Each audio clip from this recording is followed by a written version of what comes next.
melakukan rekognisi pengakuan bahwa tidak ada masalah dengan Pak Prabowo secara politik.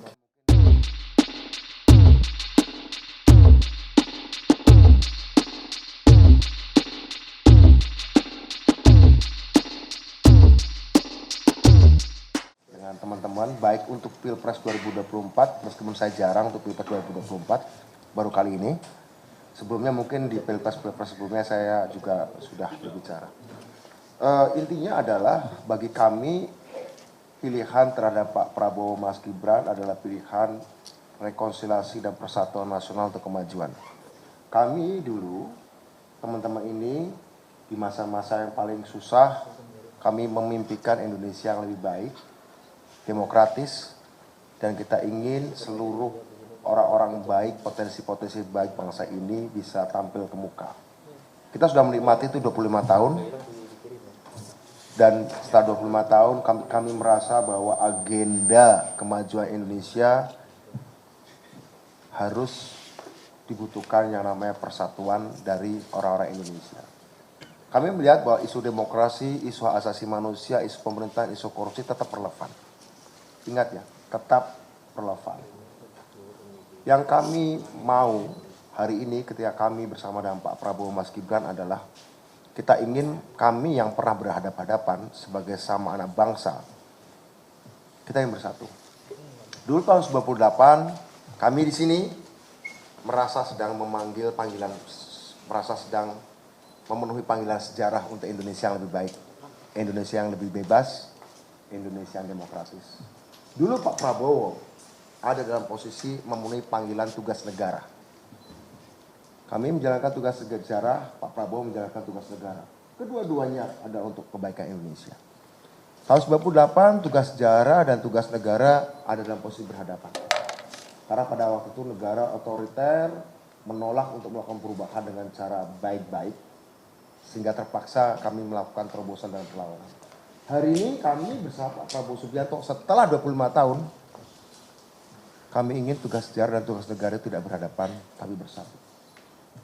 Karenanya, ada ancaman-ancaman, ada situasi-situasi yang mengharuskan kami bersatu, karena kami sebagai aktivis yang mungkin perlu ditekankan, bukan sekedar Indonesia menjadi lebih bebas, bukan sekedar Indonesia menjadi lebih baik dan lebih bersih, tapi Indonesia menjadi lebih kuat karena tantangan-tantangan global, pergeseran-pergeseran global yang mengharuskan orang-orang Indonesia bersatu untuk kemajuan agenda-agenda hilirisasi, agenda-agenda digitalisasi.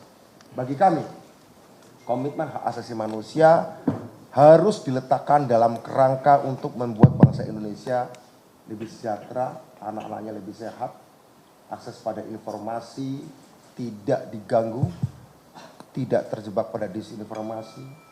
Bagi kami, hak asasi manusia ke depan adalah hak asasi manusia untuk memastikan ruang publik untuk masyarakat, infrastruktur untuk masyarakat, pendanaan untuk masyarakat, informasi dan data, serta pengetahuan untuk masyarakat.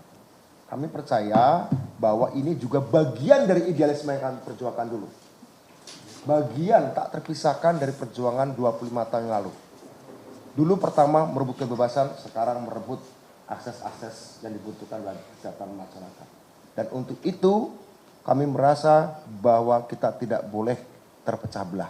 Kami merasa bahwa Pak Prabowo dan Mas Gibran dalam representasi keberlanjutan maupun penyempurnaan dari apa yang sudah dibangun 25 tahun terakhir ini. Untuk itu kami merasa bahwa persoalan-persoalan yang berkaitan dengan isu-isu 25 tahun lalu yang membuat kami berhadapan sudah diselesaikan secara politik dan hukum. Secara politik, Pak Prabowo Subianto pernah menjadi calon wakil presiden Ibu Megawati tahun 2009. Artinya, pihak-pihak yang sekarang ini menjadi kompetitor kita dalam demokrasi juga pernah melakukan rekognisi pengakuan bahwa tidak ada masalah dengan Pak Prabowo secara politik. Pernah menjadi calon wakil presiden Ibu Megawati. Dan 2 kali sebagai calon presiden, artinya sudah disahkan secara undang-undang sistem kepemiluan bahwa Pak Prabowo fit. Tidak ada bukti secara hukum yang mengatakan beliau adalah kriminal. Dan secara politik sudah melewati, beliau sudah menjadi bagian dari proses demokrasi sejak 25 tahun lalu hingga sekarang. Untuk itu kami merasa bahwa tantangan kita menjadi semakin berat dan kita butuh banyak persatuan. Saya kira itu yang bisa saya sampaikan. Terima kasih.